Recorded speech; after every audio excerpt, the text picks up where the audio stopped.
video yeah. 来 look here already 1 2 3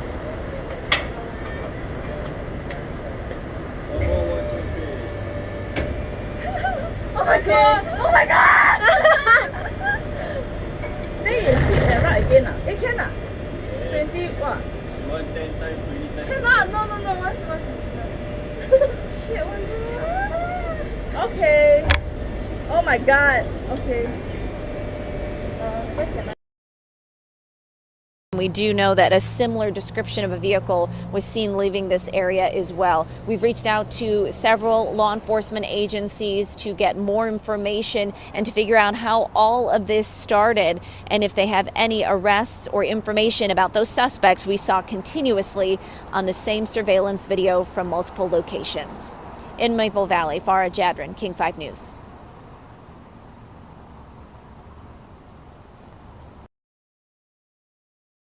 Oh my gosh. Not bad for a 4-door. No.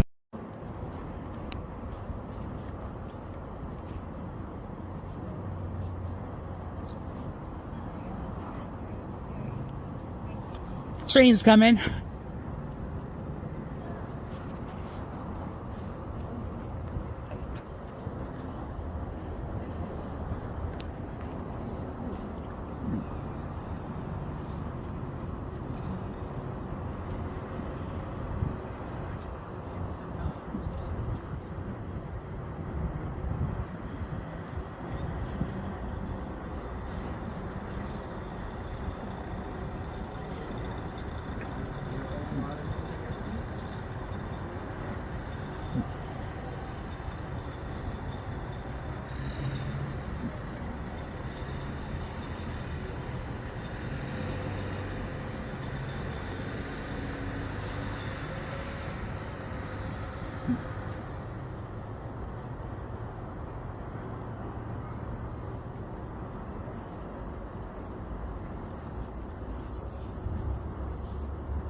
Hey, can I sit here?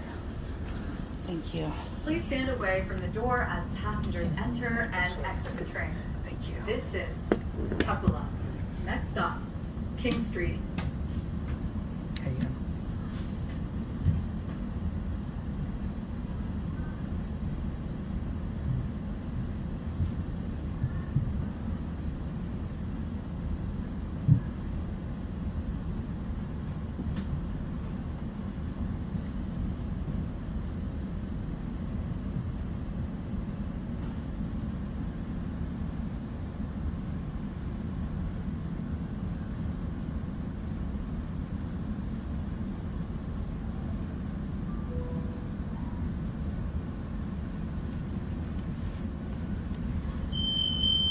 Doors closing, stand clear.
anything suspicious, security or transit employees call or text 206-398-5268.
Doors closing, stand clear.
'90s. Why did we cut those corners?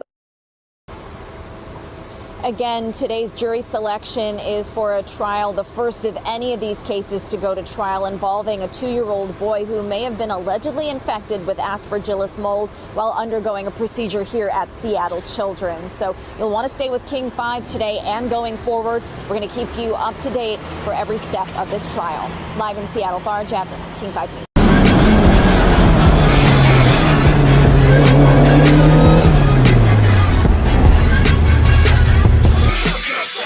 Nějakým způsobem jsem to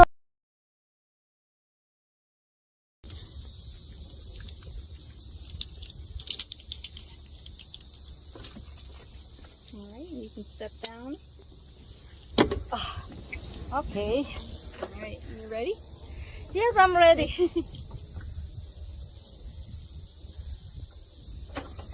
Alright, good to go. Alright. Yay! I'm flying! I'm flying! Look!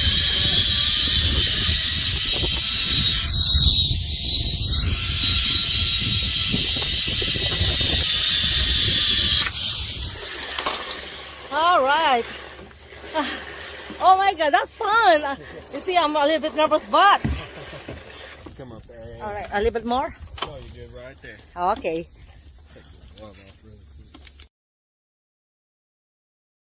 use this in case you break your arm. What is this? It looks like a fun ride. This is our stretcher. It's our bed on wheels that we use to get you to and from the ambulance. Let's check it out with Christian.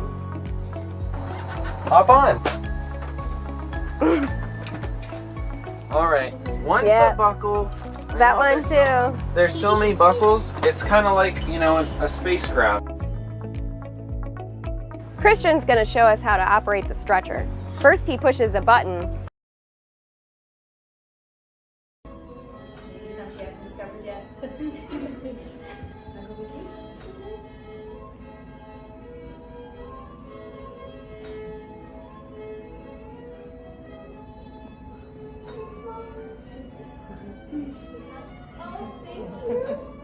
Those are just warm hugs. Pass those ones over. You know who else gets warm hugs? Out and start attacking us in free fall, right? But for Hop and Pops, no big deal. Just take the chest strap, stow it with the keeper, and it'll be nice and secure for that sub-terminal opening. Next, we're talking about how long does our chest strap need to be. So I've been out hungry and alone and getting real irritable. So either you start talking or come winter, I'll be wearing a new squirrel skin coat. Capiche? The door. What? What door? Nothing. Just that my door is always open to you, Andy, but we gotta go. Come back here! Hey!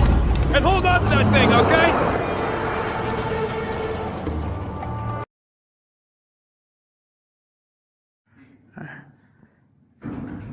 smile big. That's a nice shirt. Thank you. You're welcome. There, I got it. 1.5 points per game, 5.1 rebounds, second in the team in both categories, leads the team in assists, primary ball handler, definitely a key player on the floor for the Eagles. Definitely, you know, and part of the surprising part for her is she was injured for more than half of the year last year. But Coach says, you know, she's a floor leader, she's a good ball handler, she sees the floor, so she's going to be looking to her to kind of keep the team going and get the team more involved.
Use this in case you break your arm.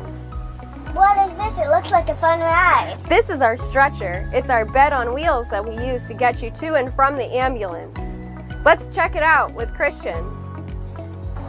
Hop on. All right, one foot buckle. That one too. There's so many buckles, it's kind of like, you know, a spacecraft. Christian's gonna show us how to operate the stretcher. First he pushes a button. Smile big. That's a nice shirt. You're welcome. There, I got it. Okay, so before every track inspection, before anyone heads out there, first thing we have to do, lockout, tag out. So, with this. Well, excitement is building for the NCAA tournament, and some people are getting more involved by putting their money on the line. KREM 2's Shannon Mowdy checked in at the Spokane Tribe Casino, where sports betting is becoming a big business. Well, the brackets are built and the bets are rolling in here at Spokane Tribe Casino's Sportsbook. And it's anticipated it'll get even busier as we approach Thursday's tip-off for the Gonzaga men's game. With a chance to win big, That one's a winner. Hoop fan hopefuls are lining up and paying out. Since Washington legalized sports betting in 2021, it's been big business here for sportsbook writer 3 days before Super Bowl. This is when we open. Jeff Hodges. Busy. Busier every year around spring, with the NCAA tournament drawing out wagers from sports fans like Braxton Bagby. No, I'd rather do this just because, I can stay home and sit on my couch or something like that. He's been an NCAA gambler since he could legally place his bet, often traveling to Vegas to do so. But it's also been a family tradition without money on the line. We'd do a family bracket, and if like loser has to cook for the week or something like that. If you want to place any sports bet here in Washington State, you have to do so at one of the tribal casinos. Online sports betting is illegal in Washington. All right, 3170. And if you want to go all in on your favorite team, there's one major rule you need to know. There's 20. You cannot bet on local college teams. So Gonzaga, for instance, cannot be bet on. Washington state law prohibits bets for in-state collegiate teams and players, and Idaho outlaws sports betting entirely. Bad news for this Zags fan, but he won't let it ruin his good time. It kind of just makes the game a little more fun, and usually it's camaraderie too. A whole bunch of buddies come out and have some cocktails. Shannon Mowdy, KREM 2 News. Best customer in the world right here. So sweet. Thank you. I appreciate that, guys. You feel so special. Use this in case you break your arm. What is this? It looks like a fun ride. This is our stretcher. It's our bed on wheels that we use to get you to and from the ambulance. Let's check it out with Christian. Hop on. All right, one foot buckle. That one too. There's so many buckles, it's kind of like, a spacecraft. Christian's gonna show us how to operate the stretcher. First he pushes a button. We do know that a similar description of a vehicle was seen leaving this area as well. We've reached out to several law enforcement agencies to get more information and to figure out how all of this started and if they have any arrests or information about those suspects we saw continuously on the same surveillance video from multiple locations. In Maple Valley, Farah Jadrin, King 5 News.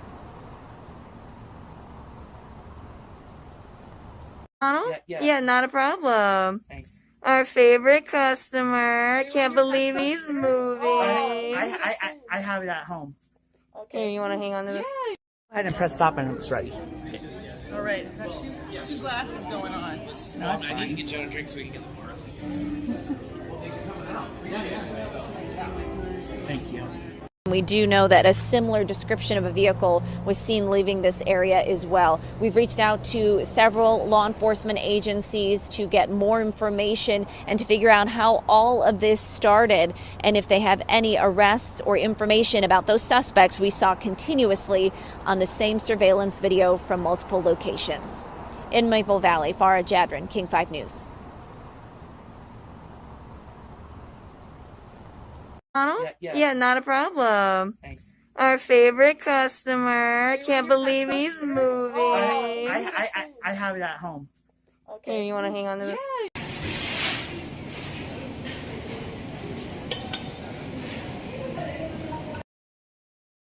Gia đình bạn sắp vi vu cùng thành viên nhỏ. Đừng lo vì đã có những dịch vụ siêu cấp tiện lợi từ Vietnam Airlines để cả nhà cùng bé tận hưởng chuyến bay thảnh thơi. Dành riêng cho các hành khách nhí dưới 2 tuổi, Vietnam Airlines vận chuyển miễn phí xe nôi có thể gấp gọn mang theo trên chuyến bay. Cha mẹ có thể gửi xe nôi của bé tại cửa lên máy bay và nhận lại tại băng chuyền nhận hành lý ký gửi tại sân bay điểm đến. Trên chuyến bay, Vietnam Airlines cung cấp miễn phí nôi cho trẻ em dưới 2 tuổi và có trọng lượng dưới 11 kg. Cha mẹ lưu ý cần đặt dịch vụ này tối thiểu 24 tiếng trước giờ khởi hành. Các suất ăn đặc biệt cho trẻ em cũng được cung cấp miễn phí và cần được đặt trước ít nhất 24 tiếng trước giờ khởi hành qua đại lý bán vé, phòng vé, tổng đài hoặc tối thiểu 36 tiếng qua website. Đặc biệt, đối với trường hợp các hành khách trẻ em, trẻ nhỏ không có người lớn đi cùng, cha mẹ hãy đăng ký ngay dịch vụ trẻ em đi một mình. Tùy vào độ tuổi của trẻ sẽ có các tiêu chuẩn dịch vụ tương ứng nhằm đảm bảo sự an toàn và thoải mái cho bé trên suốt hành trình bay. Và điều mà hầu hết gia đình đều quan tâm đó chính là ưu đãi giá vé đặc biệt dành cho các hành khách nhí. Giá vé trẻ em từ 2 đến dưới 12 tuổi được áp dụng mức giá bằng 90% mức giá áp dụng dành cho người lớn đối với hành trình nội địa Việt Nam, 75% đối với hành trình quốc tế. Trẻ nhỏ dưới 2 tuổi sẽ được áp dụng mức giá bằng 10% giá vé người lớn trên cả hành trình nội địa và quốc tế. Hãy đặt vé ngay hôm nay để cả gia đình có những chuyến hành trình trọn vẹn, tô điểm ký ức và tuổi thơ ngọt ngào của con, ba mẹ nhé!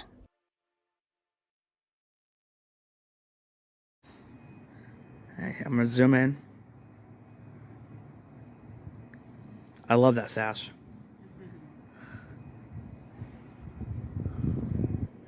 There we go. Perfect.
And you're not. You're fired! Haha, yeah. Good to have you back, Vincent. You want to go play video games? Yeah. It's good to be back. You'll be lucky if you take home Dog Catcher of the Year. I don't think I'm up for that one, Chief.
All right.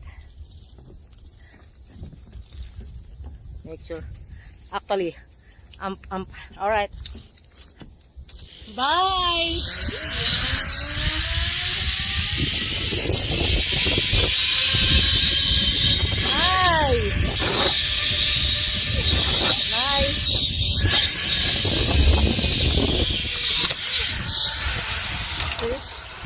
All right, look at that.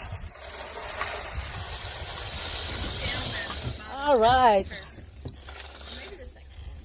Sure.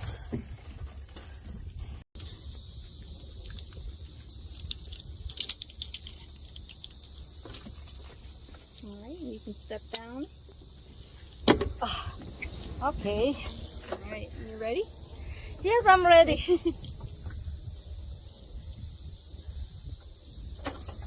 All right, good to go. All right. Yay! I'm flying. I'm flying. Look.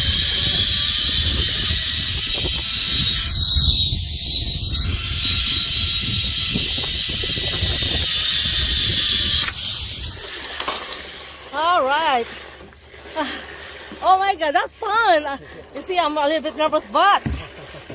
Let's come up there. All right, a little bit more. Oh, you're good right there. Okay. Take this glove off really quick.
Yeah, Jake, Mimi, we're here along 15th Avenue Northeast in Shoreline, and behind me is Sonny's Pizza, and it does appear to be a total loss. I want to get right over here to the Battalion Chief, Cameron Stewart with the Shoreline Fire Department.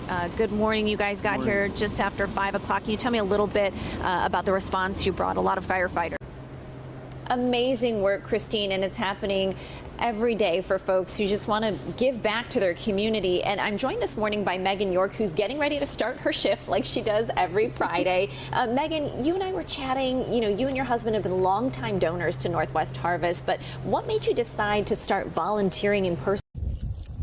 Okay, another flying for me.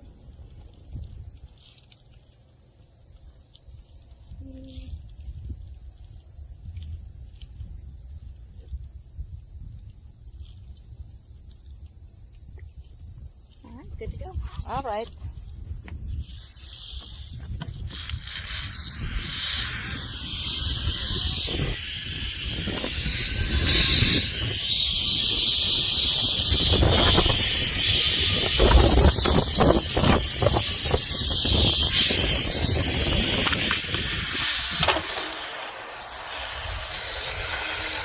You see, I lay down a little bit.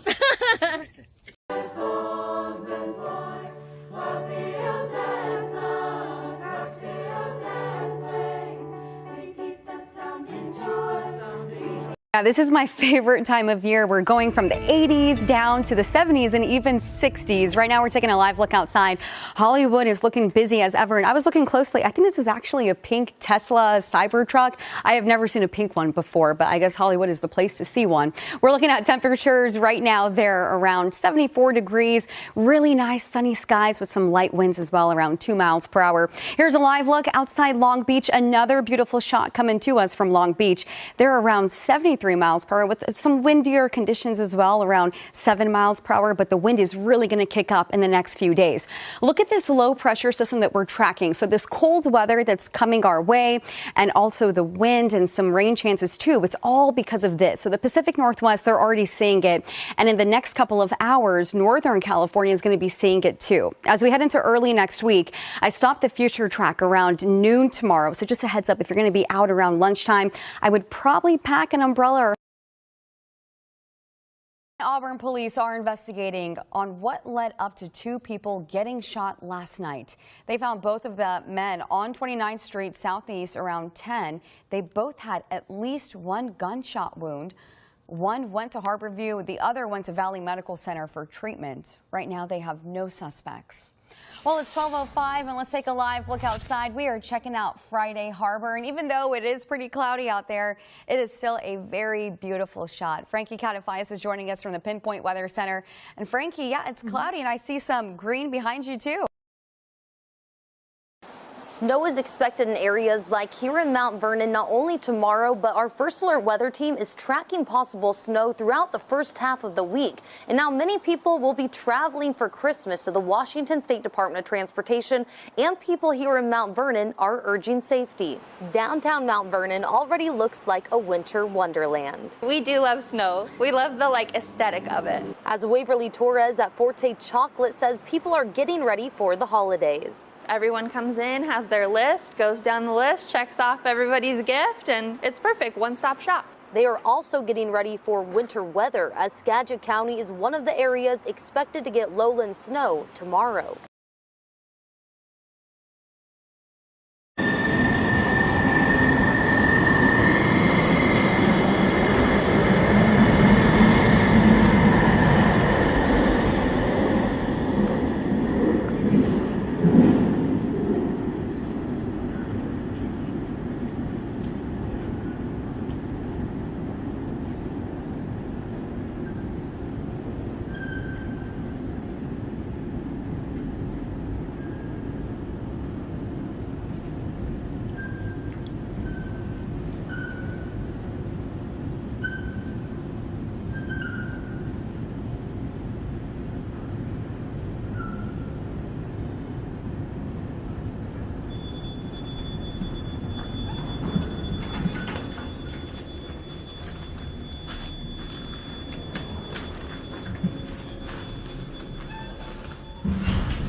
Street level.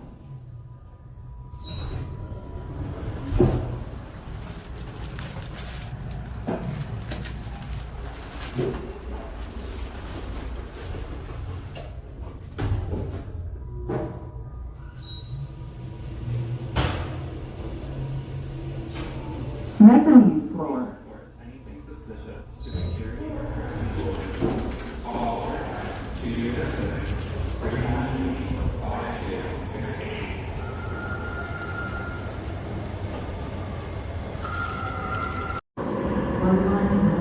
Central Station at northbound platform in 2 minutes.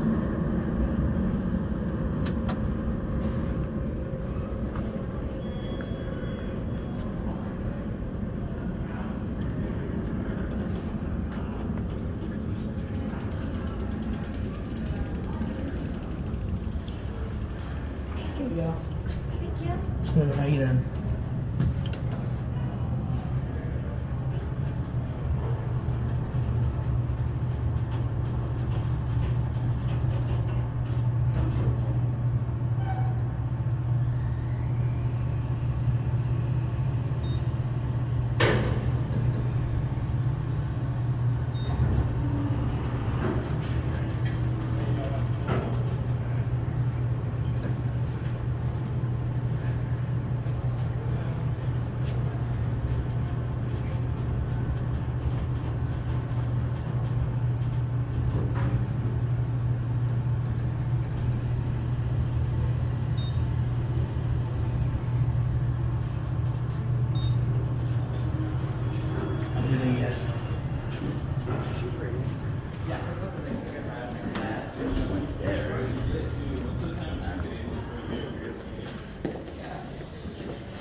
Whoops. Are you going up? Yeah. Thank you. We're only want 2.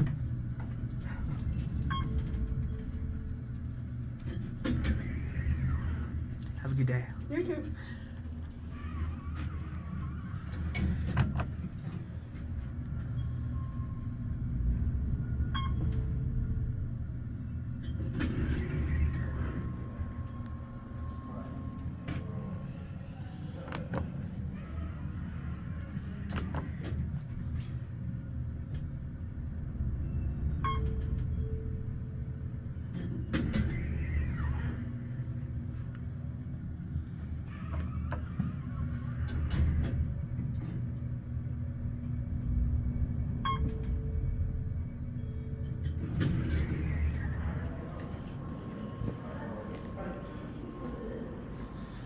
Take the elevator to the second floor? Second floor. Yes, and when you walk down the hallway, go. There you go.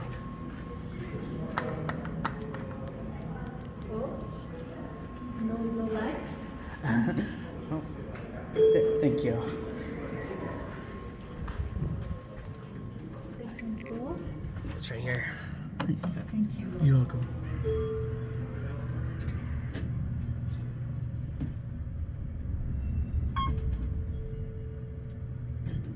Have a good day.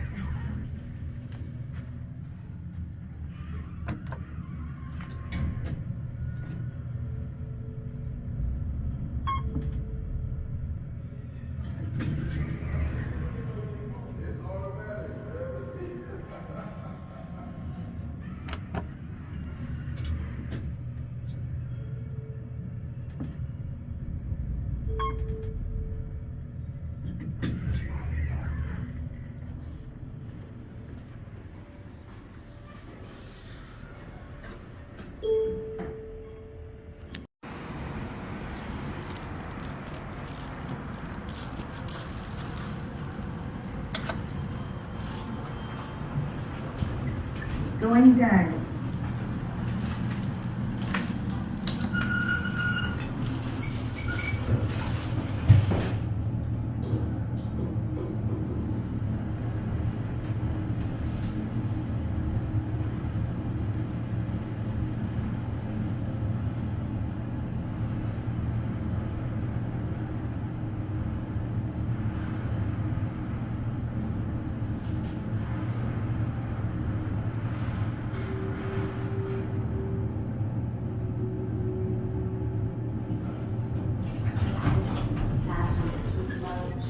up. For strollers, please use the elevators or travel through the station.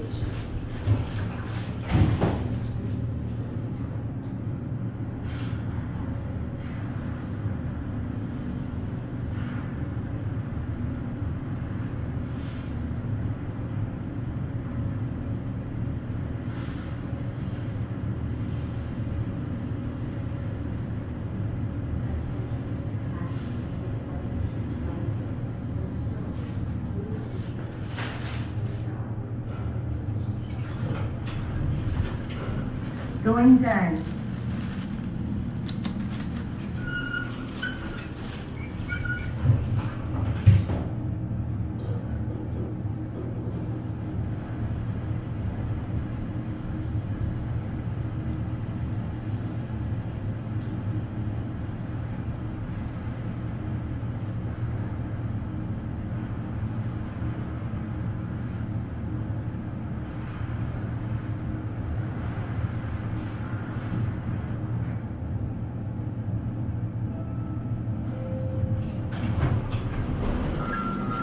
Going up.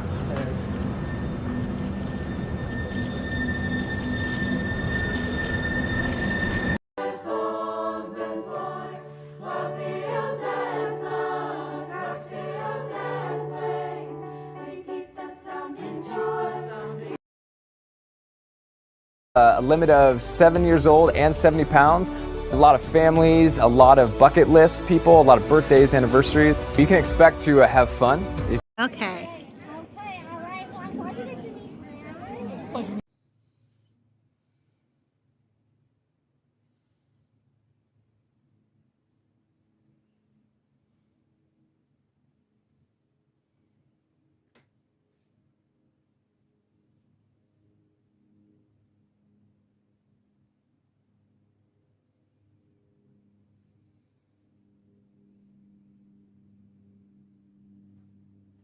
I was talking to you.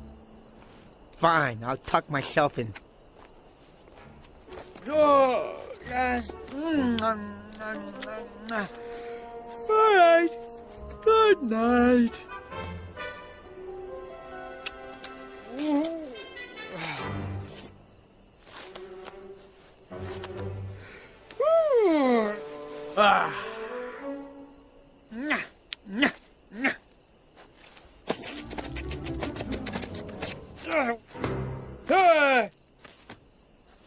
Ah. Will you stop it? All right. Just trying to relax.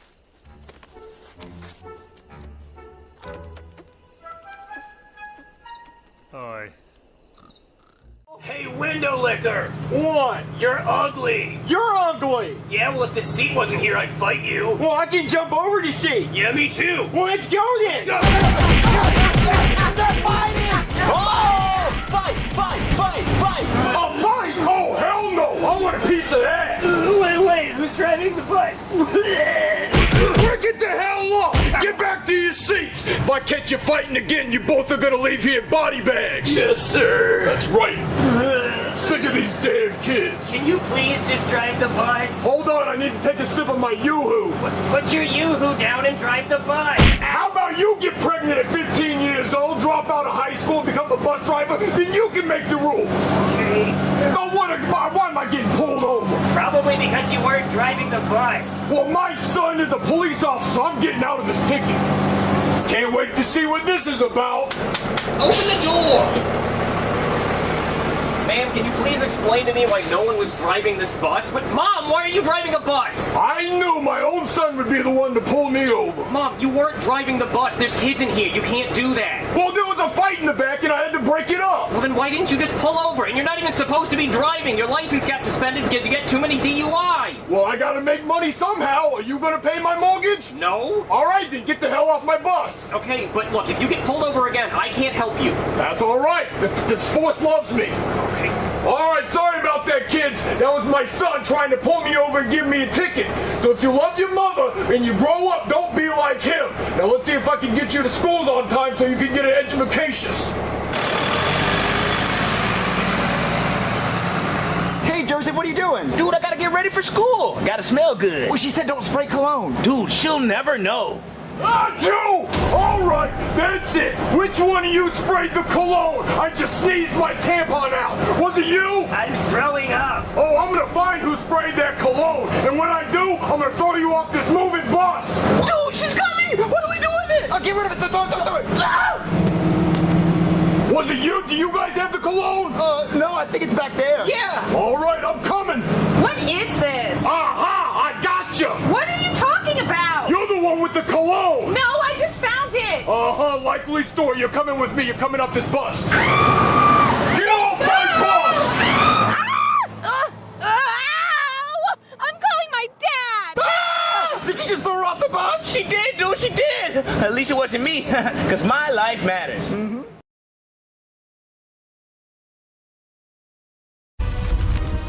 What's that? Voice. Who's there? Hey, that sounds familiar.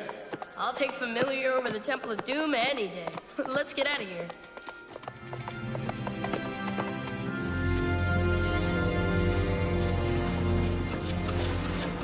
Oh, slow down. You're making my milk curdle. Are you kidding? We're moving at a snail's pace. A snail's pace is just fine with me. Oh, Ermintrude. That's the nicest thing you've ever said. Relax, Doogie.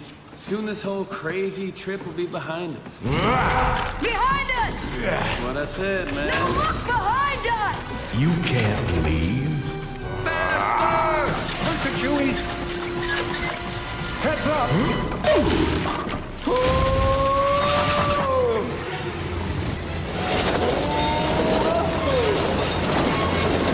Oh, dudes, talk about a near-death experience. I thought I saw the light at the end of the tunnel. That is the light at the end of the tunnel. We're gonna be all right. And Seabed's still trapped in the temple. Sometimes the conflict between the superego and the id can cast a long shadow in the soul. I have no idea what you just said. I'm gonna walk this way now. Pathetic groveling slaves of Malgor, welcome to Triple Sunday! Soon the suns will align and the volcano will explode, and a lot of you are not going to live. Ahem! That's your cue.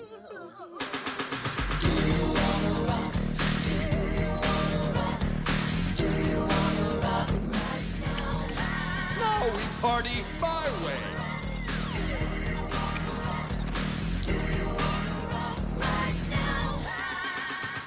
Dance or dunk?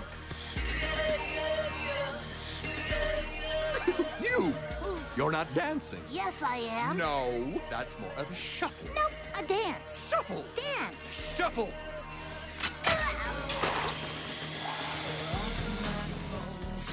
Shuffle. Okay, shuffle. Whoa. That's like the second biggest evil lair I've ever seen. And I've seen two. Hey, there's the ship. And there's the Prover. Now it is my thrill to present the main attraction, the monkey who showed me the way. Here's Titan! Oh my gosh, Titan. Oh my gosh, and he's not asleep. Oh, if we just had our rocket packs, we could rescue Titan from the air. Are you thinking what I'm thinking? We're not paid to think. As a matter of fact, we're not paid at all. Think about that. Wait. Chimps don't leave chimps behind. Luna, I hear ya. I do. But here's what I have to say about it. Let's leave him. Him. Fine, we'll save him. Begin torturously slow dunking mechanism.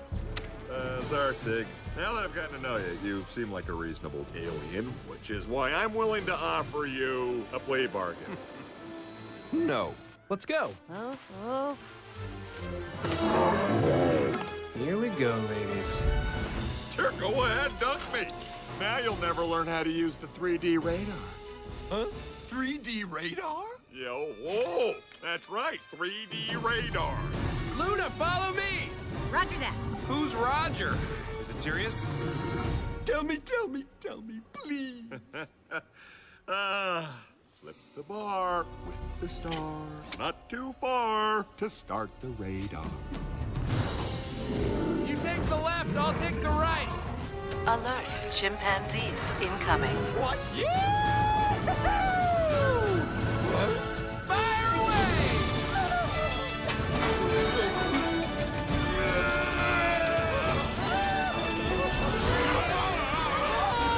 Luna! Nice! Now let's get back to the ship so I can save you guys and pilot us home.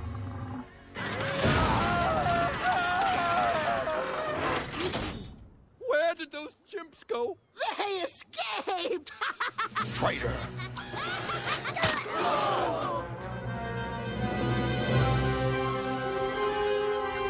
Commander, launch control is unresponsive. Check diagnostics. Huh? Nothing but bells and whistles. But why did they teach us all that stuff if the controls weren't even hooked up? I told you guys, this whole thing was a sham. They wanted to see if our brains still worked after going through a wormhole. We're spam. We do know that a similar description of a vehicle was seen leaving this area as well. We've reached out to several law enforcement agencies to get more information and to figure out how all of this started and if they have any arrests or information about those suspects we saw continuously on the same surveillance video from multiple locations. In Maple Valley, Farah Jadran, King 5 News.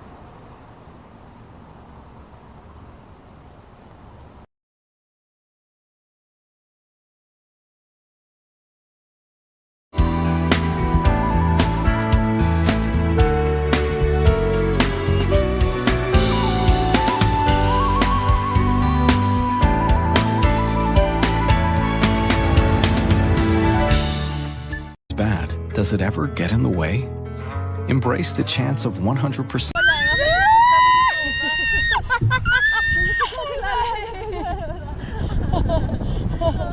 Oh my god, this is worse than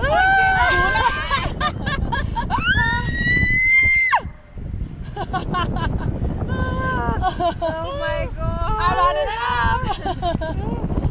Mami. Look at the ocean. Oh, look at the ocean. Bring us down. Stop.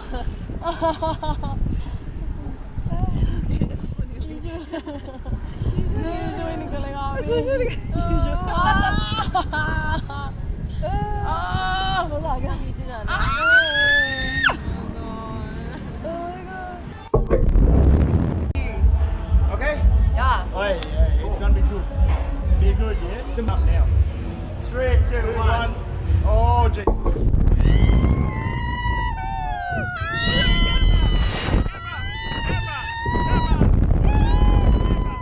Camera.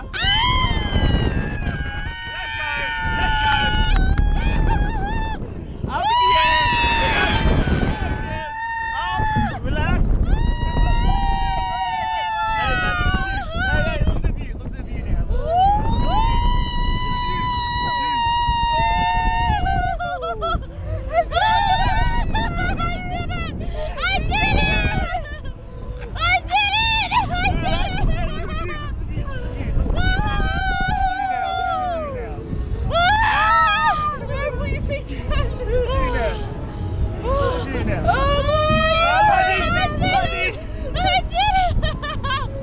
Let's go. Engine. Up it.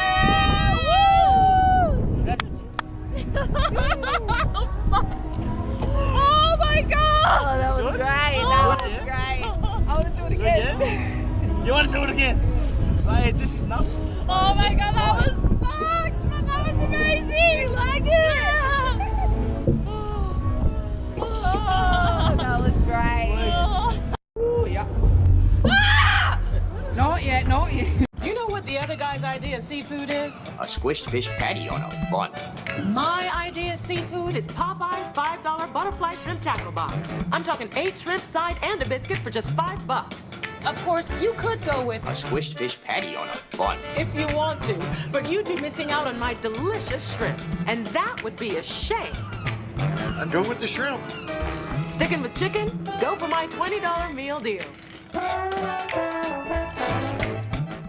Others are injured after a shooting yesterday in North Corliss Township, which is about 2 hours west of Philadelphia.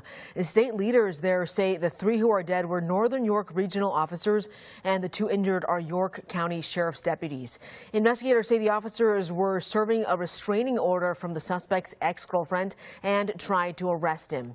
When officers arrived, though, the suspect, wearing camouflage and waiting in a cornfield, opened fire. Law enforcement returned fire and killed the suspect.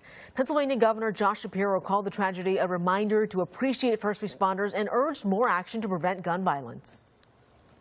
We need to do better when it comes to looking out for those who are in need, so we don't have to deal with tragedies like this. Attorney General Pam Bondi says federal agents are investigating. Burien police arrested a man after spotting him selling drugs near Bellevue Middle School. You can see some of those drugs here in this photo. Officers followed a tip about suspected narcotics activity across several cities, including Burien, Woodinville, SeaTac, Shoreline, Bellevue, Kirkland, and Redmond. With the help of K-9 Quinn, detectives recovered over a pound of meth and cocaine, more than $51,000 in drug money, a stolen handgun, which you saw on your screen, and a Mustang they said was used in the trafficking. The Fred Meyer closures in Western Washington have officially begun. Yesterday, the Tacoma South End store on Pacific Avenue opened its doors for the last time. Kroger confirmed it was the store's final day, and employees were offered the chance to transfer to nearby locations. Over the next couple of months, more stores are expected to close, including in Kent, Everett, Redmond, and Seattle's Lake City neighborhood. The Tacoma closure was one of the first to be announced back in the summer. The city of Everett's telling Kroger, don't close our neighborhood, Fred Meyer. The council voted on a resolution urging Kroger to reconsider closing its local store. But the company says it won't back down, with dozens of locations set to shut down in several states. The council admits the resolution probably won't change Kroger's decision, but members wanted to push back on the company's claim that crime was the reason for the closure. We delivered on public safety improvements. Insinuations otherwise continues to feed into an antiquated reputation of Everett, of lawlessness and decay, and that's not Everett. The rest of the stores are expected to close by the end of the fall. This week, Washington has been flip-flopping with California for the title of most expensive gas in the country. And AAA says the statewide average for a gallon of unleaded is $4.64. Today, California is a penny more. San Juan County tops the list in Western Washington at $5.49 a gallon, followed by $4.87 in King County, $4.72 in Pierce, and $6.48 in Snohomish County. Drivers we talked with say they are fed up with these surging prices. It surprises me, but with our state and our tax setup, it doesn't surprise me. It's ridiculous. They just tax it, that and property taxes, sorry. They're going to drive people out of the state. Drivers say they are tired of the taxes. The gas tax went up 6 cents in July and go up each year. Some also point to the carbon tax from the Climate Commitment Act leading to higher prices. There was also concern about a maintenance closure for the Olympic pipeline. According to AAA, that is now back online. All right, 6:18, let's check in with KIRO 7's Robert Van Winkle. He's in the pin. Said a framework deal has been reached,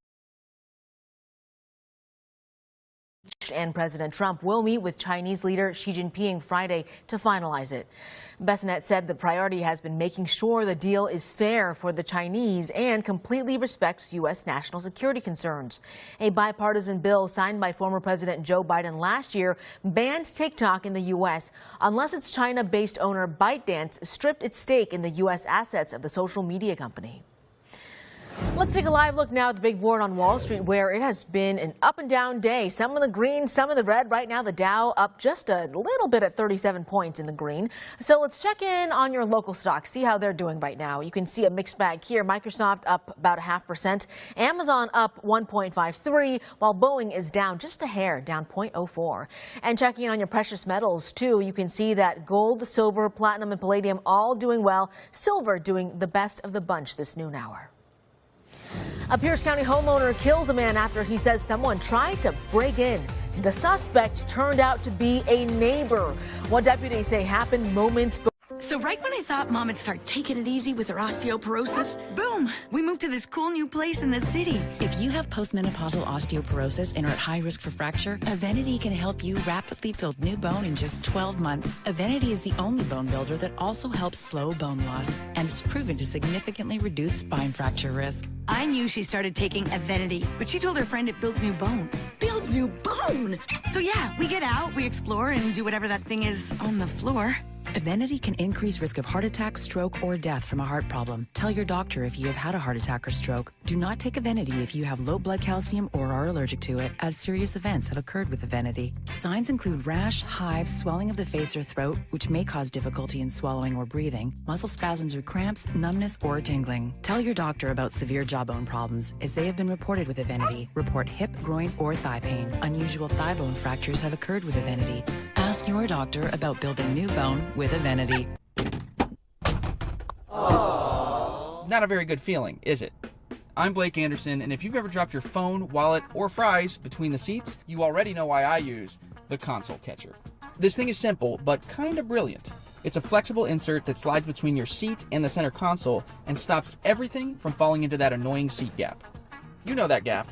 The one where your phone slides in, disappears, you find yourself halfway under the seat trying to grab it while you're still driving. But no more. You just drop the console catcher in, no tools, no adhesive, it fits snug in just about any car. And when it's installed, that gap is gone. I've got the black one because it matches my seats, but there are plenty of colors to match your car as well. No more fishing for fries, earbuds, you name it. I've had mine for months now. It blends in, doesn't budge, and I've honestly forgotten how much I used to drop things down there. It's one of those fixes that you don't really even think about until you finally stop losing stuff down there every time you drive. If you don't have one yet, scan the code on your screen now and get a console catcher today. And stop feeding the seat gap monster. When your phone, wallet, keys, loose change, and more fall between the seat and center console of your vehicle, it's impossible to retrieve. Oh no, not again. Introducing the console catcher, the perfect addition to any vehicle. It's flexible, easy to clean, and even easier to install. Simply place the console catcher around the base of the seatbelt buckle, and that's it. The console catcher keeps anything from falling between the cracks, and it even doubles as a handy organizer. Scan the code on your screen right now to get a complete set of console catchers for both. Tickets now at thefair.com. This is Cairo 7 breaking news. Breaking news from Pierce County. Sumner police are responding to a crash involving an Amtrak train. This crash has shut down the road in the area not far from downtown Sumner. Cairo 7's Jason Sloss just got to that scene. So, Jason, what are you seeing out there? Well, we just arrived here, Dee Dee. What we can tell you right now is that we're at the railroad crossing at Maple Street and Traffic Avenue. This area is now blocked off. An investigation happening right now after a train hit a car at the crosswalk here. You can actually see part of that vehicle up on the pavement on its side. It looks like it's only about half the car right now. We're told a small group of people rushed in to help get the driver out. They say he was clearly hurt and was taken to the hospital. It's unclear whether the driver ignored the signal or was trying to beat the train getting across the track or may have stalled. No word on his condition right now. We're waiting to get more information from Sumner Police. Now, the railroad crossing is now closed in both directions. Trains are coming through, we're told, on the east tracks, and this crosswalk area is expected to remain closed at least for several more hours. We're working to find out more information on what's happened here. As you do see a train coming in right now. There's debris all over the place. The trains are coming in at understandably very slow speeds, and they are not going much faster than this right now. We've seen a couple go through. As you can see, all the debris all over the place. The crossing guard arms are down, crumpled, along with a couple of other posts. And so a lot of cleanup going on here. And as police are starting to investigate, we're working again to get more information. We'll have an update for you at 4. Live in Sumner, Jason Sloss, Cairo 7 News. Oh my gosh, Jason, thank you so much for that report. The damage there just stunning. That car torn apart. My goodness. We hope that driver is okay. Let's take a live look outside now and get a check of your forecast because that is another big talker. We have a warm-up coming tomorrow, a big one, and checking in with Ranji Sinha now, who is in for meteorologist Nick Allard. And Ranji, you've been tracking this warm-up. It's going to get pretty hot, actually. It's going to get very hot on Tuesday. We're going to get into the 80s, but first we have to get through today, and we're actually going to be seasonal for today with temperatures right around 70, the normal high of 72. But right now we're at 65 in Seattle with winds out of the northeast at 10 miles an hour. So we're warming up today, but we're not going to get much warmer than that 70. And taking a look around the region, the clouds from this morning are dissipating. We're looking at beautiful sunny skies for the rest of today and for much of the region. So that's actually a bit of good news there. 63 degrees right now in Bellingham, 63 in Tacoma, and 64 in Olympia and Chehalis. So as you can see, this warm up well underway. But what we're looking for is the pinpoint storm tracker not showing us much of anything. But as we go to pinpoint future track, we can see the clearing conditions. And then as we get into Tuesday, we're going to see a change in the wind, and it's going to be an easterly flow from east to west offshore. That's going to possibly fuel the potential for fires if those winds actually catch any fires that have ignited. We're concerned about that. There is a fire watch in place until late Tuesday, and that 80-degree mark is going to be from a thermal induced low pressure system that moves into our region on Tuesday. That's going to warm us up, but it's only going to be one day. I'll explain more in the full forecast coming up. All right, thanks, Ranji. 4/7's Deborah Horn reports it turns out the two men actually knew each other.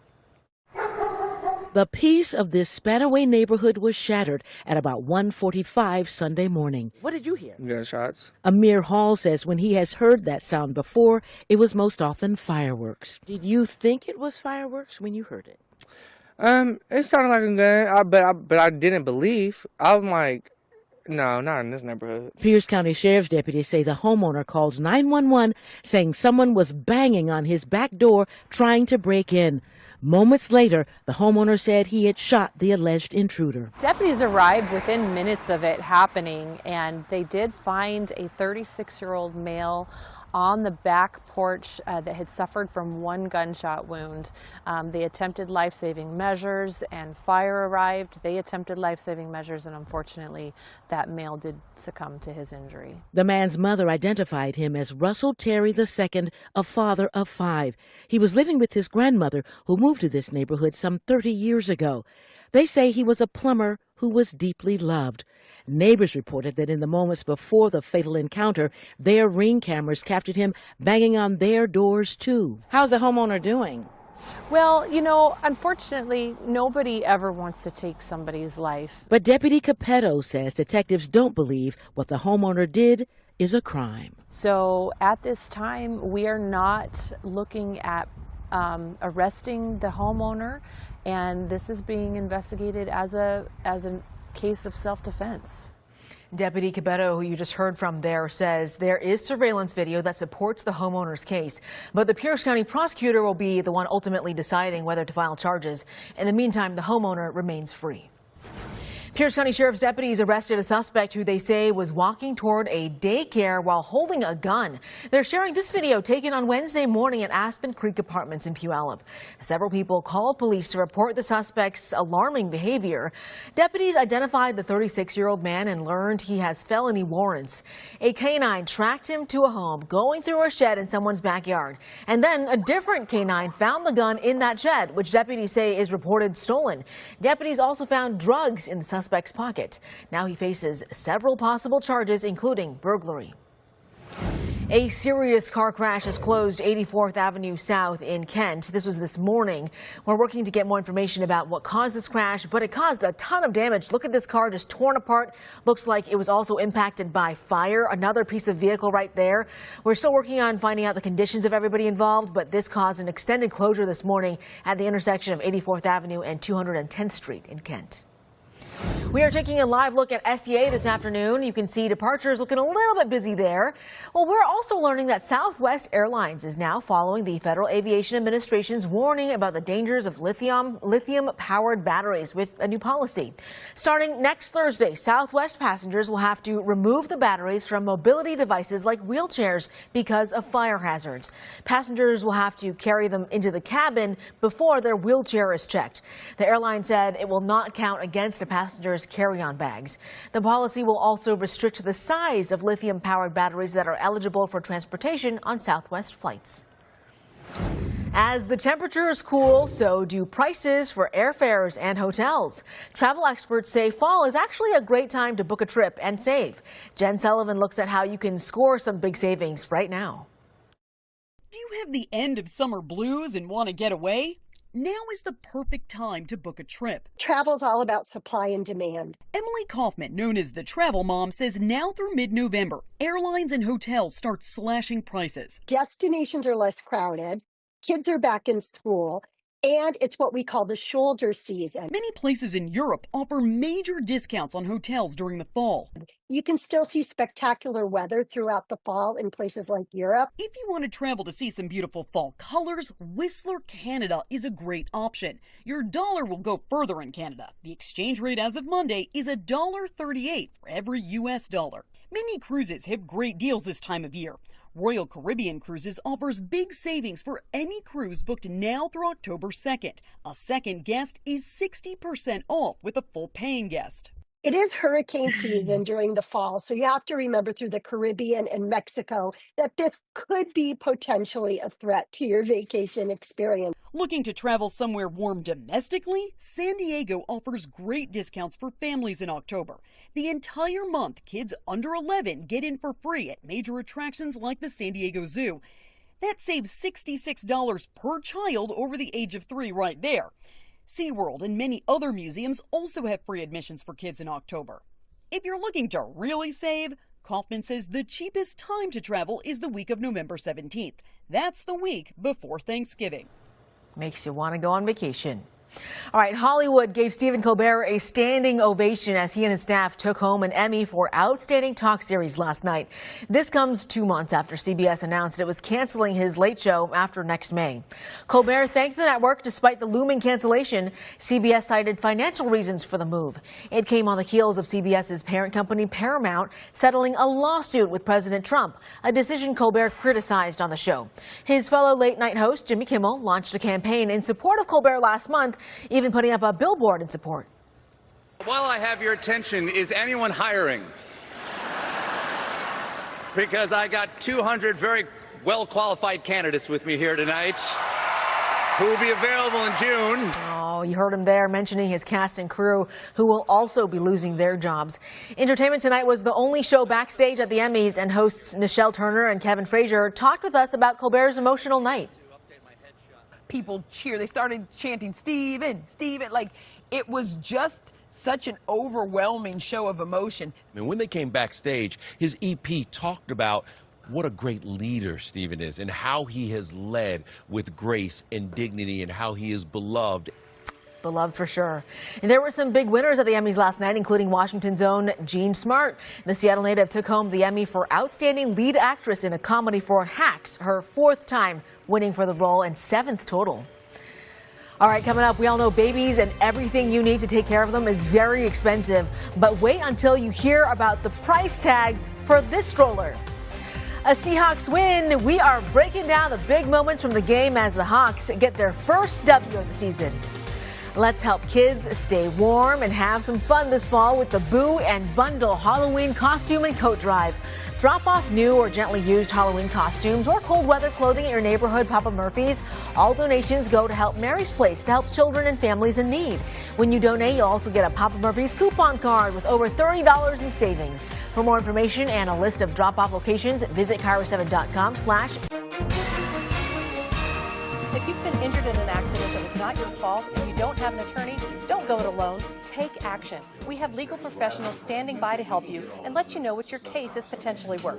Hi, I'm Paula Haddock, here with spokesman Rob Wolf. So who at home should be calling in right now, Rob? Well, just like you said, Paula, anyone who's been injured in an accident that was not your fault and you do not have an attorney, call us right now. We're going to answer all of your questions and we'll let you know what your case is potentially worth. Thanks, Rob. Take action and call now. Hi, everyone. If you've been injured in an accident, listen up. We have legal professionals standing by, and you can find out how much your case is potentially worth. I'm here with Super Bowl winner Vernon Davis. So, Vernon, tell everyone who should be calling right now. Well, Gina, anyone who's been injured in an accident, give us a call right now and find out how much money your case is potentially worth. Thanks, Vernon. You heard it. Go ahead, call now to see how much you qualify for.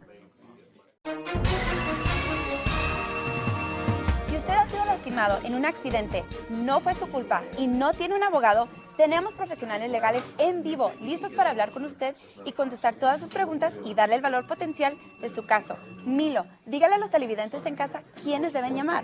Bueno, Victoria, gracias por invitarme para hablar a la gente ahí en casa. Si usted ha sufrido un accidente, no fue su culpa y no tiene abogado, llámenos porque vamos a decirle el valor potencial de su caso. Llame ahora mismo. Hi, everyone. If you were injured in an accident, listen up. We have legal professionals standing by to answer your questions. You can find out if you have a case and how much it's potentially worth. I'm Gina Bellich, along with Super Bowl champ and two-time Pro Bowler Vernon Davis. So, Vernon, tell everyone watching who should call right now. Well, Gina, if you or someone you know were injured in an accident that was not your fault, give us a call right now. You can find out if you have a case and how much money it's potentially worth. Thanks, Vernon. You know, the phones have really been busy. So what kind of calls have we been getting? We're getting calls about all types of accidents, from car accidents to slip and falls, and so many others. So if you were injured in an accident, don't go at it alone. Call for a free case review and find out how much your case is potentially worth. Thanks, Vernon. You heard the man. Call now to find out how much money you qualify for.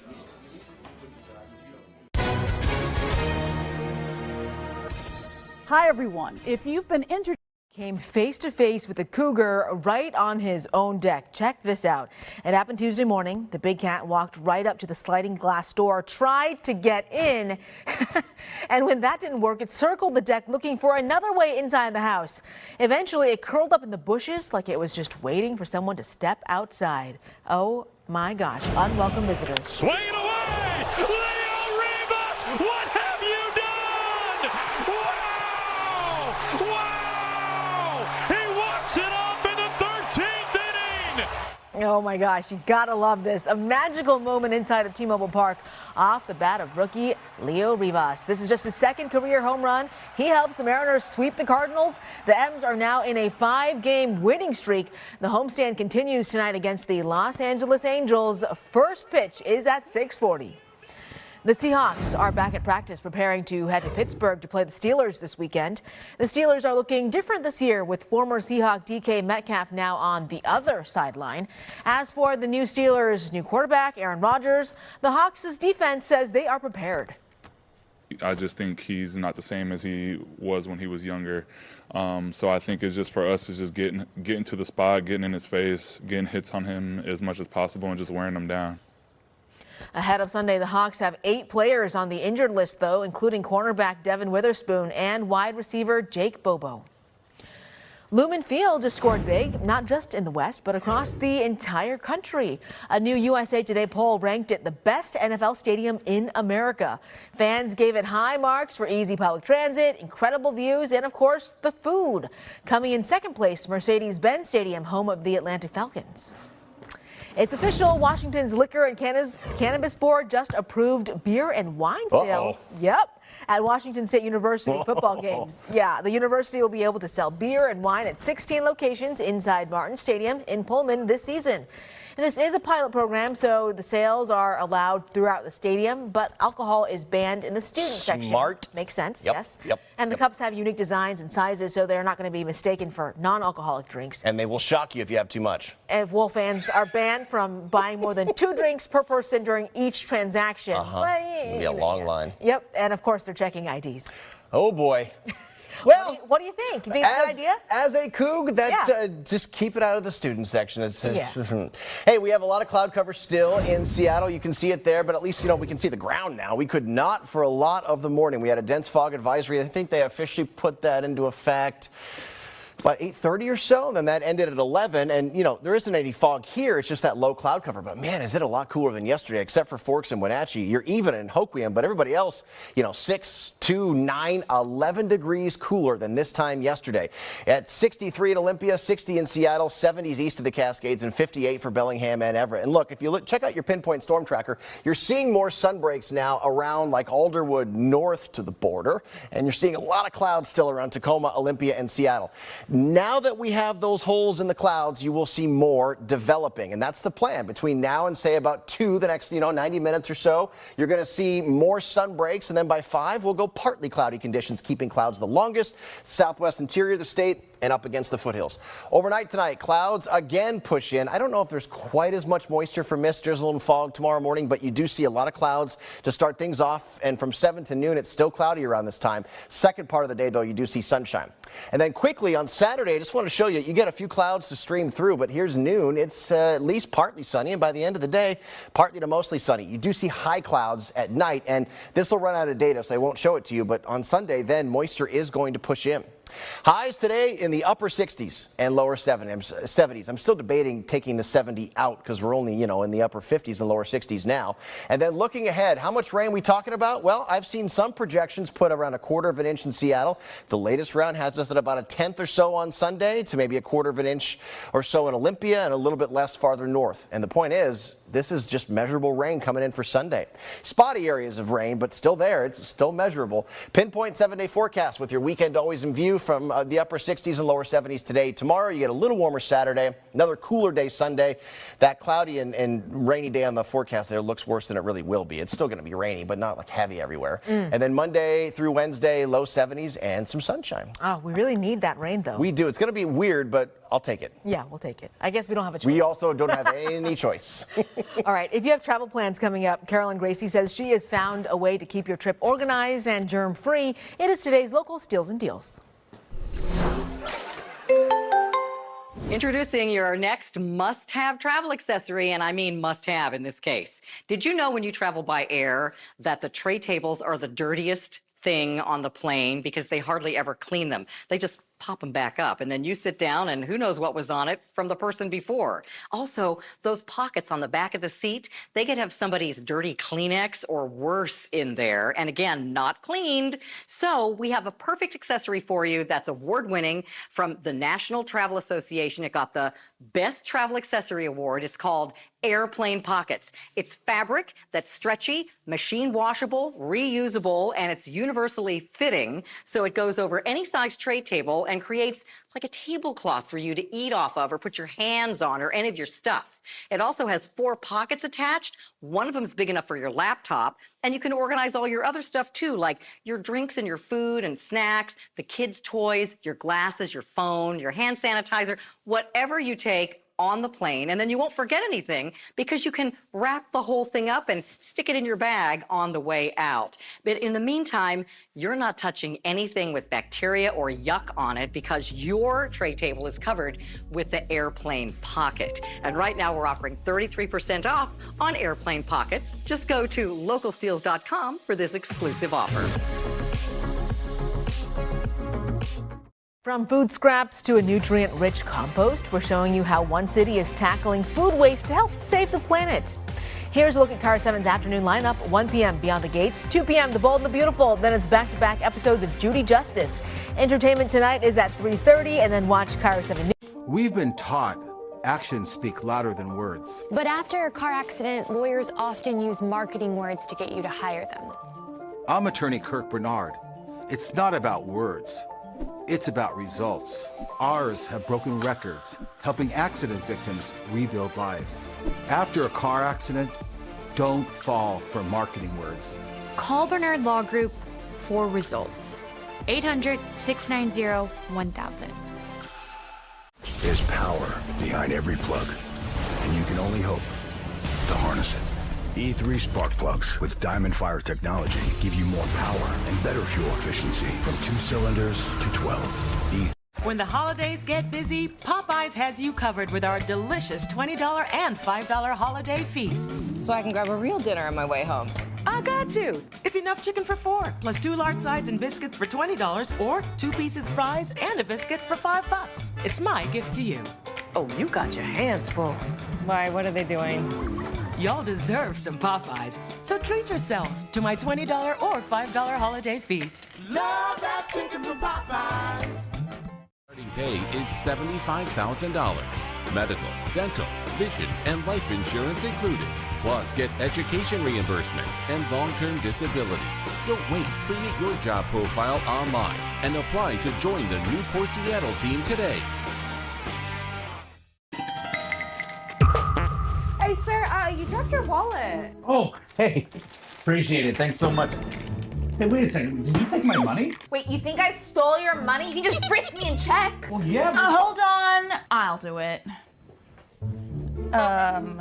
Whoops. Sorry. Yeah, I don't accept your apology. Hey, sorry, this must be some kind of misunderstanding. Do you have a phone on you? Yeah, I do. Why? Here. Give this a try. Oh my goodness, is this for me? That's right. I downloaded a real cash game for you. It is ultra high payout. Wait, but it's not gonna force me to top up, is it? No, don't worry about it. This game is 100% free. This is a legal and official real cash game. And if you're lucky, you can win up to $500, no ads, no top-ups, and unlimited withdrawals. Download and start making money today. Just click the link below to download the real cash game. The next jackpot could be yours. Real Fusion? Download on the App Store.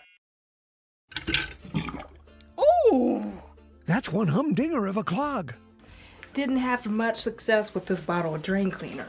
Over-the-counter chemicals won't cure this blockage. Probably my grandma's leftover pot roast. Greenwood videos your pipes to identify the blockage. So you know what the real problem is? Once we pinpoint the cause, we'll know precisely how to unstop your stoppage. Once and for all.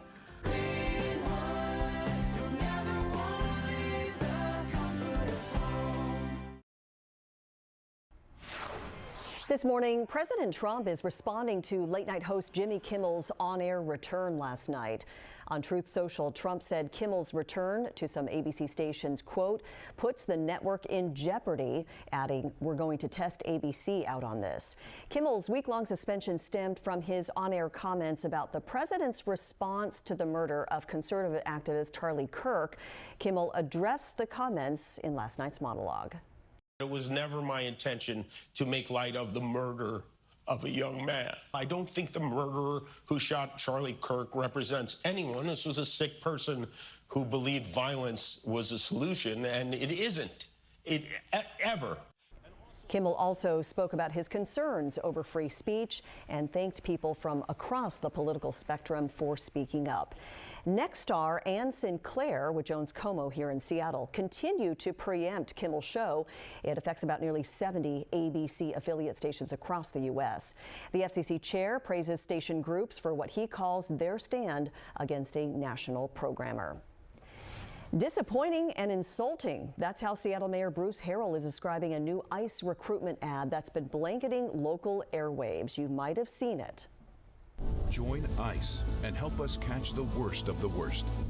The ad promises a $50,000 signing bonus at a time local law enforcement agencies are also trying to recruit hundreds of officers. ICE claims more than 150,000 applications have been submitted so far and suggests it's extended around 18,000 job offers since President Trump began his second term. In a statement, Seattle Mayor Harrell wrote, "We are not going to compromise our high standards for law enforcement when the Trump administration tries to bully us into violating our own laws and values. We remain committed to building a police department that serves all people in our city with compassion, professionalism, and a clear commitment to public safety." We want to note that the Department of Homeland Security ads are running on King 5. You should know that King 5's news department is separate from the advertising department. And Seattle Mayor Harrell unveiled his plan for the city on Tuesday with his 2026 budget proposal. He says it balances a $150 million shortfall while investing in Seattle's biggest challenges. The $8.9 billion budget includes nearly $350 million for affordable housing, $225 million for homelessness response, $52 million for expanding food access, and $26 million for police hiring. Council will begin deliberations tomorrow. Public hearings are set for October and November, with a final vote scheduled for November 21st. The political backdrop to all of this, the mayor's budget proposal comes amid a serious election challenge from newcomer Katie Wilson. Election Day is November 4th. Well, we're talking about some big traffic issues, including some weekend closures also that we want to warn people about way ahead of time, right? Exactly. Mimi, WashDOT is telling people make a game plan now because they have 4 closures planned for this weekend. 2 are going to fully close some of our major interstates and freeways. So I-5 southbound in Kent will be basically a no-fly zone. If you are going to head out through that area, we can take a look at the map and I can show you exactly where that closure is. So out between Highway 516 and South 272nd Street, that closure is going to start Friday night at 11:59 and wrap up at 4 on Monday. So again, all southbound lanes will be closed so that WashDOT crews can repair some expansion joints through here. A detour will be set up using Highway 99, Military Road, and of course 167 southbound will be open. Now, at the same time of the I-5 closure, 405 southbound will be closed in Renton. All lanes will close from Sunset Boulevard to Highway 167. A detour will be set up using Sunset Boulevard. And if you have plans to travel on I-90 this weekend through Issaquah, only one lane will be open from East Sunset Way to Front Street. That will start at 8 Friday and wrap up at 8 on Sunday. And then out in Auburn, Highway 18 westbound, one lane will be open out near Auburn Way from 9 p.m. Friday until 1 on Sunday. And then at that point at 2 a.m. on Sunday, the full lanes will close until 5 a.m. on Monday. So now is the time to start thinking about those weekend plans. We'll talk about current crashes coming up in just a few moments.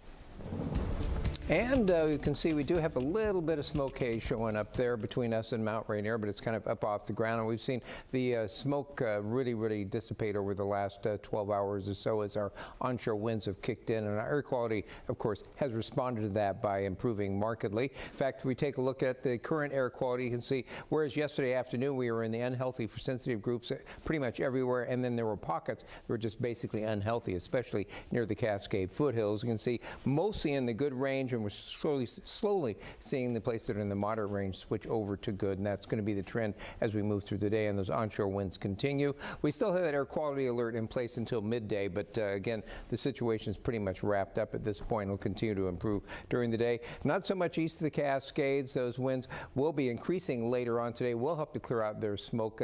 Their air quality alert should end at midnight tonight. Unfortunately, that's also going to be fanning the flames in eastern Washington as we head into Thursday, and we'll be going to see gusty winds develop across there. Plus, they're pushing 90 degrees in some places today over there on the east side, so it's going to not be good for the fire situation. So there's a fire weather watch in effect for late tomorrow morning until about 11 o'clock tomorrow night because of those gusty winds. So what's good for the west side of the Cascades is not good for the east side of the Cascades in this situation. Extended forecast, you can see we've got sunshine today, and then looks like there's not quite as much sun, a little cooler to end the week before we see the showers move in, maybe some just up towards the Canadian border Friday, and then the rain actually moves in over most of the area as we head towards Sunday night. You can see on the satellite image, we've got high pressure sitting over the western states, and these little systems kind of riding up over that and just brushing by us. So today, we're going to be mostly sunny. Tomorrow, partly sunny. We'll see that chance of a shower near the Canadian border Friday. Partly sunny and warmer Saturday, and then rain moves in late Sunday. Turns to showers Monday, just a couple lingering into Tuesday. Still ahead this morning, one woman is speaking out after the tragic murder of her husband. Before all of this, I think we really didn't consider that this is a dangerous job. This morning, she shares the dangers that real estate agents face and what they can do to protect themselves. King 5's First Alert Weather Cams, sponsored by Southwest Plumbing, Heating, Air, and Electric. We're in the community. We're a part of what you're a part of. We want to be out there getting the truth. And it's important for us to all stay connected to one another and be the voice for those who otherwise may feel like no one's listening, because we are listening.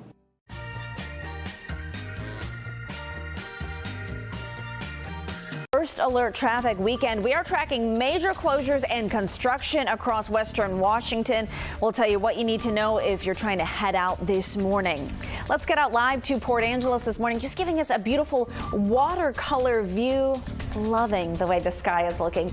Let's check in with meteorologist Ashley Ruiz for a check on our forecast. I feel like yesterday got a bit warmer than I was expecting. Yeah, a lot of the area hit the mid-70s in Puget Sound, which was expected, but it was a little more on the humid side as well, so making things a little uncomfortable for some of us. We had southerly winds, and now we have southerly winds as well, but they're starting to pick up. So today could be a little breezy at times, and we have passing clouds out there, some low clouds hanging over downtown Seattle right now. Starting to see some of those clouds lift, but today we're looking at partly sunny skies. Temperatures will be a little cooler than yesterday, but still mild nonetheless in the low and mid 70s. Rain returns to the forecast late tonight over the Olympic Peninsula as we head toward the late night hours, and then here expect some rain to move in for your Monday commute. I'll have more on this and time it out coming up. Ashley, thanks. Let's get back to that breaking news in SeaTac. This morning, firefighters are on the scene of a fire that spread to 2 homes. This all started at about 4:30 this morning.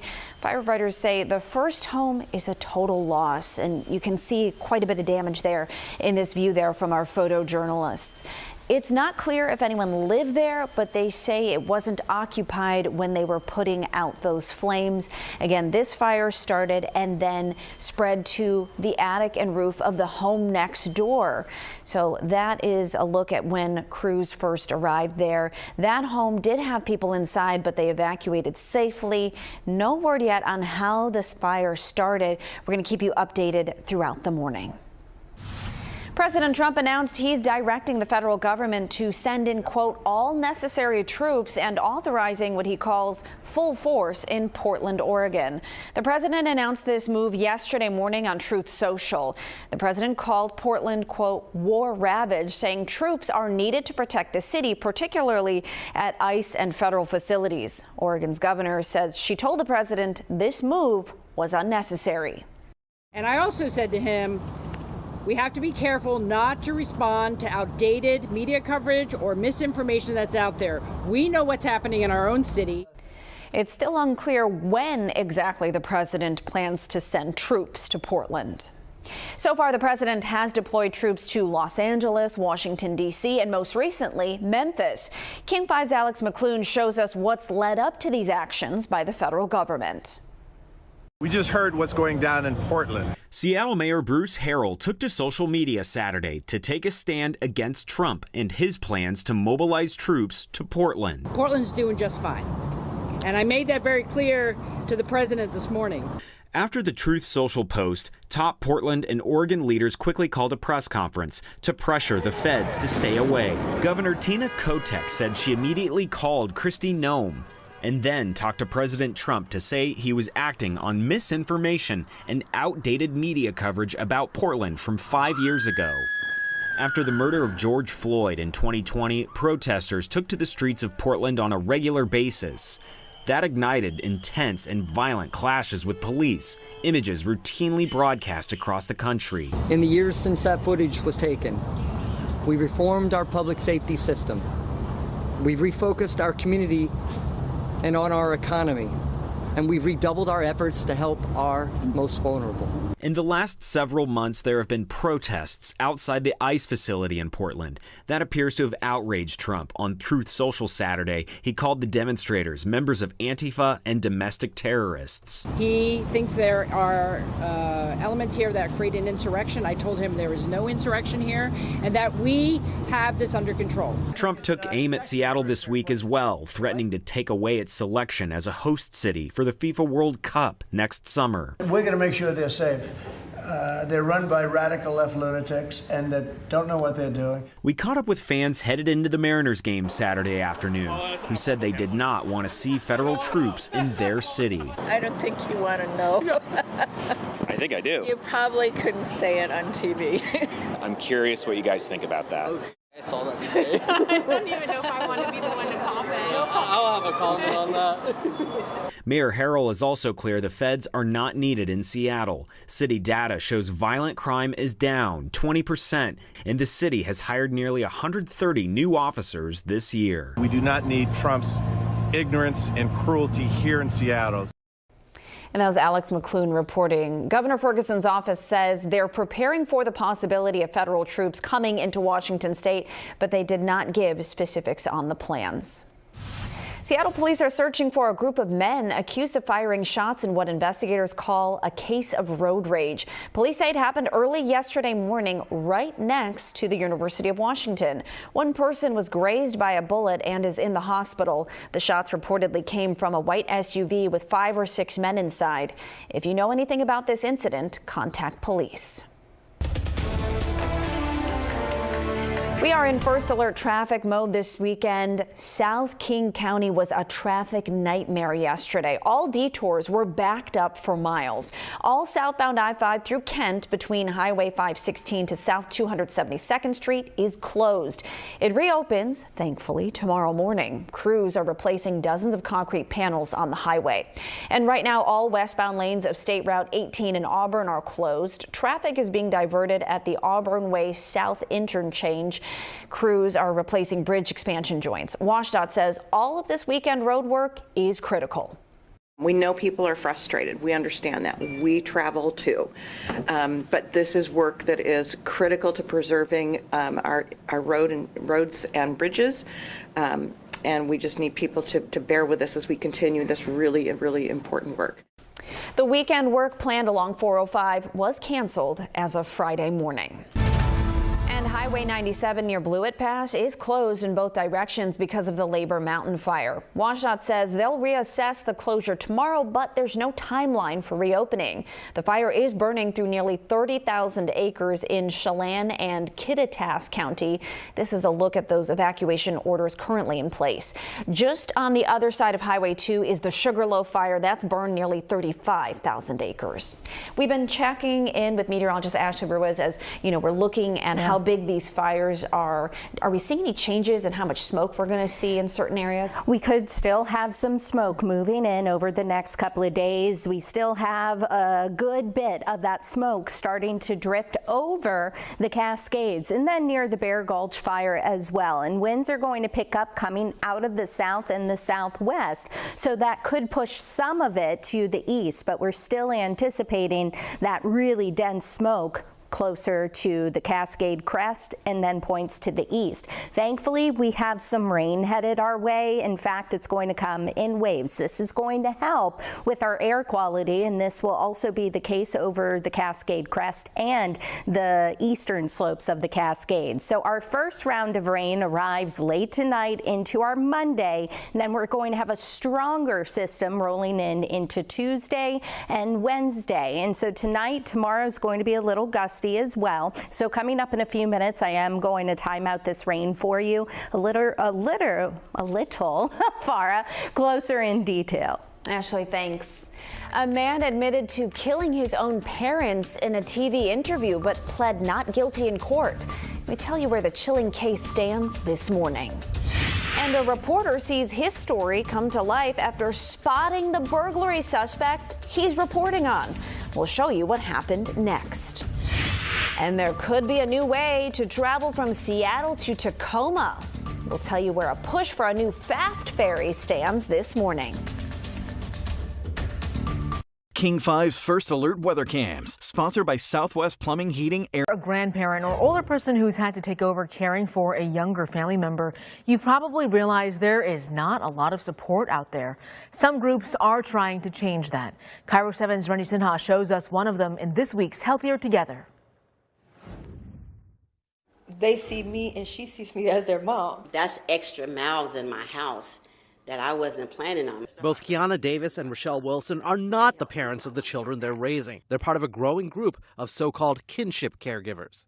They're also having to navigate child rearing institutions that are not set up with these caregivers and families in mind. These caregivers have no inherent legal rights. Getting access to resources is hard, so Cambia Health Foundation is trying to change that, announcing $280,000 in grants to support older adult caregivers. According to Cambia, nationwide there are more than 2.4 million children living in grand families. 60% live with grandparents. These families don't qualify for foster care assistance. Catholic Community Services of Western Washington helps and will get some of the Cambia grant money. So about 13 years ago, my stepdaughter had an issue with drugs and alcohol and schizophrenia, and the state took the kids. Rochelle Wilson didn't want her grandchildren wards of the state and got custody. She knew raising them would not be easy and was recently featured in a magazine as an unsung hero for taking on the task as parents again. Kiana Davis took over from her sister, who was in another state and had drug problems. Child Protective Services called and told her family they had 24 to 48 hours to find someone to take the children. These women were helped by Catholic Community Services of Western Washington when basic assistance wasn't enough. You know, this program was a lifesaver for us. The Catholic Community Services program helps with everything from school supplies to clothes, even summer programs. It's been 12 years that Catholic Community Services of Western Washington has had a kinship program. The hope is that there will be many more.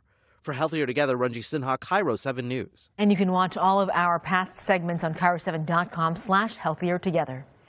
Cal Raleigh added another milestone to a historic season Wednesday by hitting that home run number 60. The man who caught the ball immediately turned around and gave it to a kid. After working to identify this Good Samaritan, the Mariners rewarded him and his family. Not only did they get to meet Cal Raleigh, but they also went home with a signed bat, which reads, "Thanks for being a good guy and a nice catch." As for the actual home run ball, that also made its way back to Cal Raleigh, and the sweet kid got a signed bat too. From 52, the kick wobbles, but makes it through. Yeah, a good night for Seattle sports, huh? A walk-off winner in primetime. On the final play of last night's game between the Seahawks and the Cardinals, kicker Jason Myers came up clutch from 52 yards away. The 23-20 win over a division rival marks 3 wins in a row. Now the Hawks will get some extra rest before returning to Lumen Field next Sunday to face the Tampa Bay Buccaneers. All right, let's check in with meteorologist Robert Van Winkle right now. And Robert, we have another Mariners game tonight here at home. Roof is going to be open. Why not? Yes. I think the weather looks pretty good for the rest of tonight. Let's take a look outside, though, at the big story in the weather department still is the fire danger. Now, we've got 4 major... We asked the new kids on the chopping block, what? Where's the best place to hide an Easter egg in the kitchen? In a cabinet. In plain sight. In the pots and pans. Inside the fridge. In the oven. Like behind the mayonnaise bottle. In the sink, like by the drain. Check out the Chopped Junior chefs in action. New season, Chopped Junior. Premieres Tuesday, April 26th at 8.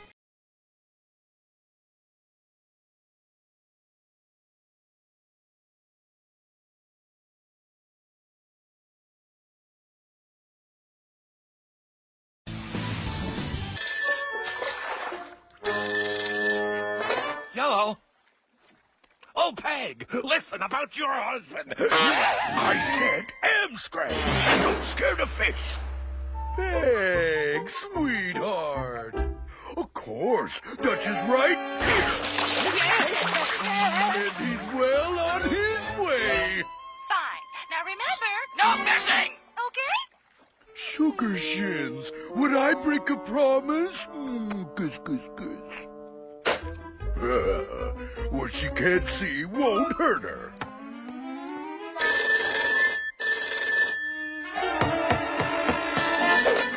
Hello. Just checking.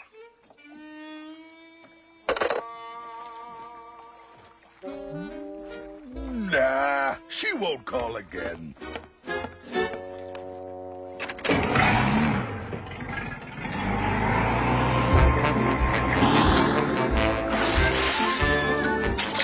It's old Steely Mouth! Right in my own backyard! Oh no, Peg! I'll get it! No! Don't answer!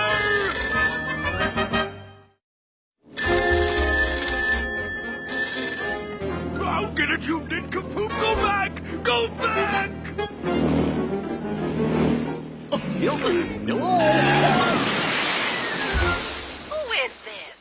It's just me being happy, honey. Yuck. Do I hear your boat? Oh, no, Muffinton. That's Duchess Sander. Well, gotta get back to work. Toodaloo. Get to work, and don't touch this phone, see? But there are many other issues the judge wants to consider first, including a change of venue hearing. KREM 2's chief journalist Amanda Rowley was in the courtroom for several hours today. She joins us live now with what happened. Amanda? Yeah, Mark and Whitney, the defense attorney for suspect Bryan Kohberger has not yet officially filed a motion to move this trial out of Latah County. Now, the defense attorney explained to the judge today the previous motion she filed was only to put everyone on notice that that is a request that her office will be pursuing. Meantime, they have until mid-April to file that motion. Meanwhile, the judge is expecting to hear arguments for a change of venue at a hearing on March 14th. Now, defense attorney Ann Taylor says she would rather determine a change of venue sooner rather than later. She argues it doesn't make sense to set the trial and then at the last second decide to change the venue. Now, the state says, though, it's premature to discuss a change of venue so far from a trial date. Latah County Prosecutor Bill Thompson says the court should be able to determine what impacts such as publicity will have on the actual jury pool. There has to be a showing that that publicity or whatever has impacted the juror to the point where that juror cannot sit in this box as a fair and impartial juror and make a decision based only on the evidence presented in this courtroom. That's the issue that Your Honor is going to have to decide on the change of venue question. And you can't do that based on a bunch of affidavits from experts who say, Judge, there's been a lot of publicity. There are other considerations besides just the massive amount of media and an impact on potential jurors. That's what we're going to talk about. I think it's timely. I think it's appropriate to set a change of venue motion. I think it is what makes the most sense for the court to make that determination and set a trial date from there. Now, the judge says he wants to make an informed decision about changing the venue, which is why he wants to see the defense, their presentation of arguments, and fully recognizing, though, that he can still deny that request. Still, the judge said he would prefer to keep the trial here in Latah County. Now, as for the trial date, that has yet to be determined. However, today, the state did propose a trial date of March 3rd next year. But again, that won't be determined until after that change of venue hearing in May of this year. Reporting in Moscow, Amanda Rowley, KREM 2 News. All right, Amanda, thank you very much. And if you want the latest on the case against Bryan Kohberger, just head to KREM 2 Plus. KREM 2 Plus is free to download on YouTube, Amazon Fire, and Apple TV. The U.S. Supreme Court has agreed. Good evening and thank you for joining us for KREM 2 News at 5. I'm Mark Hanrahan. And I'm Whitney Ward. And then they just shimmied this off, cut the whole power. We begin tonight with brazen thieves that were caught on camera cutting the power to Mary Lou's milk bottle in the Garland district before breaking in overnight. The business had to close today as a result, but they are working to get back open. KREM 2's Nathan Hyun is live at the business right now. And Nathan, you spoke with the owner, right? Well, Mark, Whitney, good evening. And these closed today signs, which are still up at the milk bottle, there's some good news. These windows, which were cracked just less than 24 hours ago, are now fixed. And this local family favorite, which has been in the Garland district for less than just about 100 years, is now recovering. So last night, sometime after 8 p.m., thieves broke into Mary Lou's milk bottle in the Garland district. And the owner says the suspects cut the power, which melted and spoiled much of their food products like the ice cream. The suspects stole the ATM and safe box inside the business, and the milk bottle says repairs could be in the thousands and are working with insurance to price out the damages. A business owner tells me he plans to launch a GoFundMe, and the owner says he's trying to open up as soon as tomorrow. This door's damaged, the glass is damaged, everything's gone. You know, it was too soft to serve. The milk bottle was originally built in 1935 along with a sister location downtown. It originally operated as a retail dairy until the 1970s. Now it's a diner with milkshakes, burgers, and sandwiches. And the Spokane Police Department tell me they're currently working the case, and at this moment, no suspects have been found. Live in the Garland District, Nathan Hyun, KREM 2 News. The man who is accused of killing 4 University of Idaho students in 2022 was back in Latah County Court this afternoon. Still no trial date set for Brian Kohberger, but we do have some idea when it may happen, and that is March 3rd of 2025. قال لي غادي نهضر مع شي واحد وخاصني نجاوبو، هادشي اللي عارفه. سي صا ياك. شكون معايا؟ Spokane Valley, Amanda Rowley, KREM 2 News.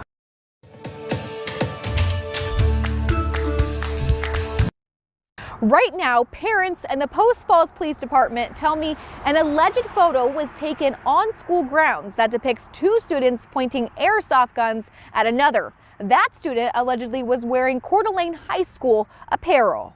Students and parents of Post Falls High School lined Pole Line Avenue demonstrating their case to school officials. To just see like our friends that are seniors not be able to play any more games, like that's it for them, sad, hurts.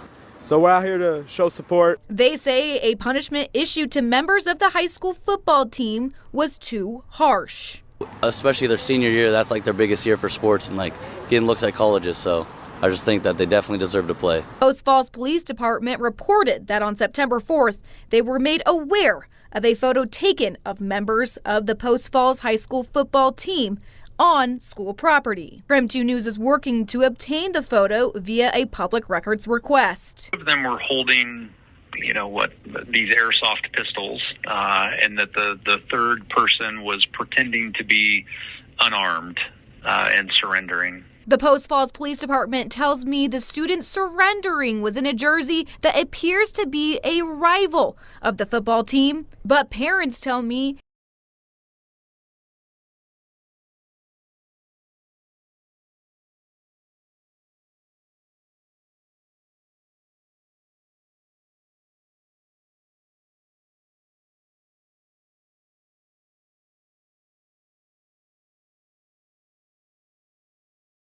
ready yet.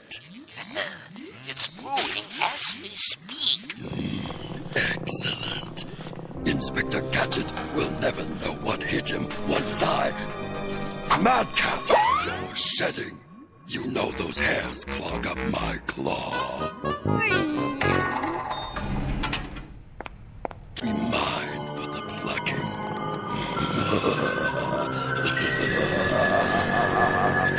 Again with the shedding. I warned you.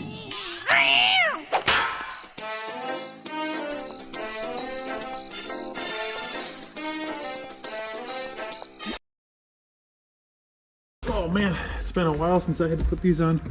This is a 6-point now, so this is a little different. I do remember you gotta turn it sideways, put one in, then close it, and then you can put the rest of them in. Something about the cam lock system, I don't really know what it is. All right, it's super loose, so. Okay, I still have both of the bottom harnesses. I don't know if I can tighten them from here. Oh, I guess I can.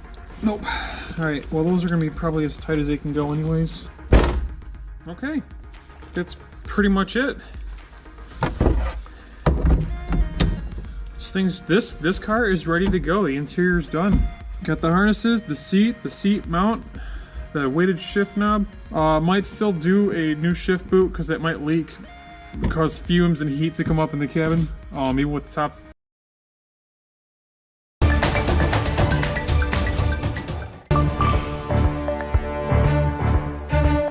The hillside, multiple trees are on fire. Spokane, it appears that the tanker truck is fully engulfed. Make sure the road's closed going eastbound. I can feel the flames all the way on the westbound side. One person has died after a tanker truck crashed and then exploded on I-90 during morning rush hour. Tonight we continue to learn new information about the deadly incident that we've been covering all day. The road is fully back open tonight, but an investigation into how this deadly explosion happened continues at this hour. Good evening and thank you for joining us for KREM 2 News at 5. I'm Mark Hanrahan. And I'm Whitney Ward. The Washington State Patrol is still trying to identify the driver of that tanker truck. KREM 2's Regan Gallo has been out on I-90 all day talking to people about what happened. Regan? Yeah, well, I want to emphasize that all lanes have finally opened this evening. And right now, I'm right outside the 272 Medical Lake exit, outside this gas station where many truckers were rerouted earlier this morning after the collision because both westbound and eastbound lanes were closed. Washington State Patrol said at about 8 a.m. this morning, the semi-truck that had both diesel and gasoline tanks on it began rotating, and the cab of the truck hit a rock wall. This is dispatch audio between emergency responders from this morning. Dispatch from 265 Command. It is a tanker truck. We need a hazmat. The hillside, multiple trees are on fire. The truck also hit some guardrails, and then moments later, the tanks exploded in flames. Then the cab caught fire soon after. Full vehicle and both tanks then caught fire. There were several explosions. It's unknown if it was speed as a factor or icy roads or maybe even a possible medical problem. Many people on their morning commutes were stopped and forced to take back roads. When I took the 264 exit, we were like at a standstill for most of it. So, and then coming into Cheney, I've never seen that much traffic in Cheney. Another commuter told me it took 2 hours to drop their child off at school. Although WSP does not know the official cause of the collision yet, we do want to note the area of the collision had severe ice warnings up until about 11 a.m. this morning. And from my phone call with Washington State Patrol, they told me that the next of kin of the truck driver had not been alerted yet, so they were unable to identify the driver's identity. In Spokane, Regan Gallo, KREM 2. Well, the National Weather Service issued an advisory for that Four Lakes area this morning. It didn't go into effect until after that crash happened, but it was.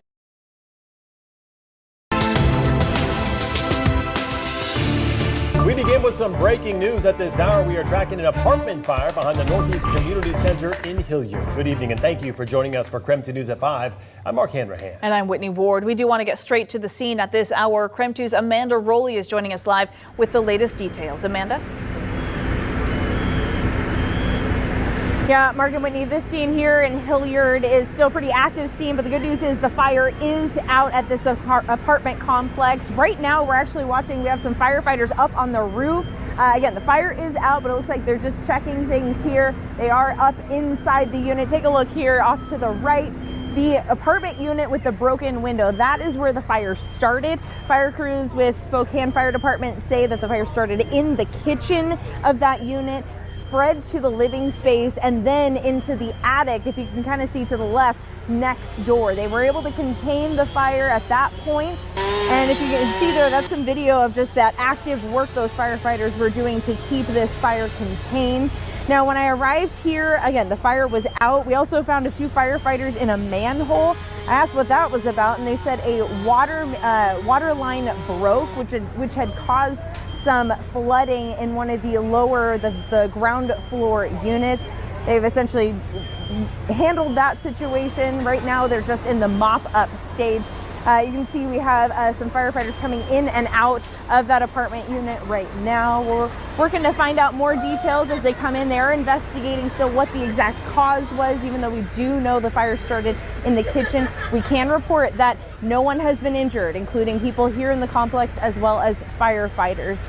That's all for now. Again, if you are coming through this area, though, traffic is blocked off in this neighborhood near Rockwell and Regal, so keep that in mind if you're on your commute home. Amanda Rowley, KREM 2 News. All right, Amanda, thank you very much. Also tonight, we have brand new details about a suspect who is accused of killing his father in Spokane. The suspect, Damian Eifert, appeared in court just hours ago. He is tied to 2 separate scenes across eastern Washington. One at a house in East Central where a man was stabbed to death. The other, an interstate standoff that led to his arrest. KREM 2's Shannon Mowdy has been digging into this case today and reveals what the suspect allegedly said to others about his father's murder. Shannon? Investigators spoke with several people who talked with Damian Eifert shortly after his father was stabbed Tuesday, from his ex to his own mother. Those witnesses say he admitted to the murder. The evidence was all around, to see police tell it, after Robert Eifert was stabbed Tuesday. It didn't take long before his son Damian was the only suspect. Charge here, you're facing is murder in the second degree.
Good afternoon, everyone. It's good to see you. Welcome to KREM 2 News at noon. I'm Nicole Hernandez, in for Laura Petty today.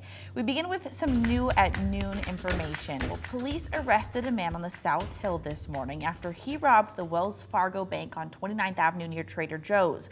Officers say the man ran away, but they were able to catch him at the Rite Aid. He had no weapon, but he did get away with some money. We just don't know how much at this point.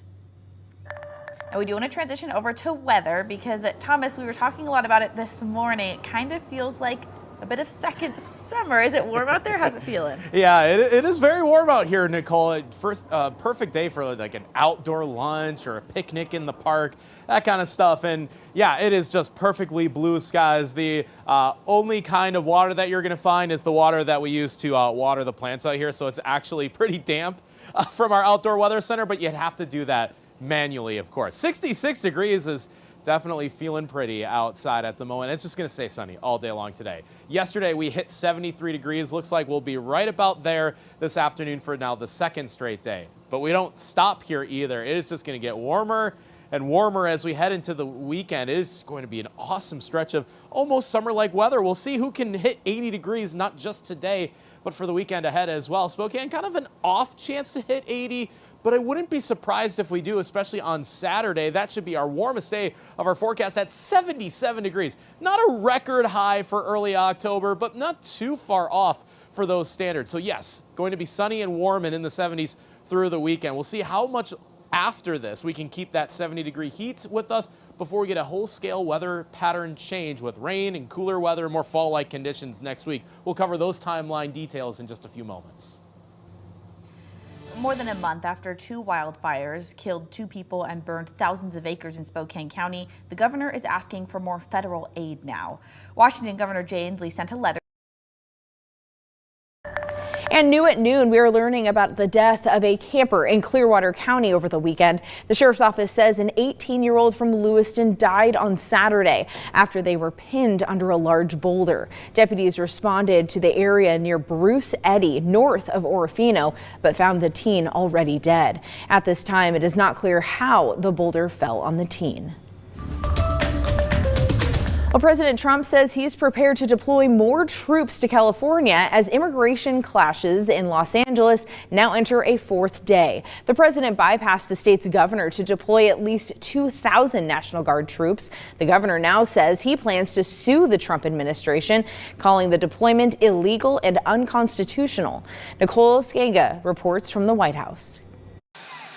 President Trump is defending his decision to send National Guard troops to Los Angeles, bypassing California Governor Gavin Newsom. The people that are causing the problem are professional agitators, they're insurrectionists, they're bad people, they should be in jail. The decision over the weekend came after protests started Friday against the president's immigration crackdown, with some demonstrators setting fire to cars and hurling objects at police. What we saw the first night was bad. What we've seen subsequent to that is getting increasingly worse. California Governor Gavin Newsom took to social media Monday morning to blast the move, saying the president flamed the fires and illegally acted to federalize the National Guard, adding, "We're suing him." He's calling on the Trump administration to rescind the deployment and stand down. If they fail, to control that city, and we're there, we're going to do everything we can to protect our buildings, protect our officers. Instead of standing down, the Trump administration is also warning that active duty Marines may mobilize and are on high alert should violence continue in the city. Top Republicans are backing the president's approach. We have to be prepared to do what is necessary. Democrats are condemning what they see as a politically motivated show of force. For the president to do this when it wasn't requested is only going to incite this. Okay? Yeah. Oh, yeah, it's going to be good. Be good, yeah? Come up now. 3, 2, 1. Oh, gee.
Right, this is not.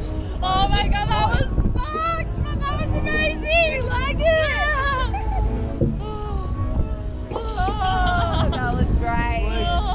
Oh, yeah. Ah! Not yet, not yet.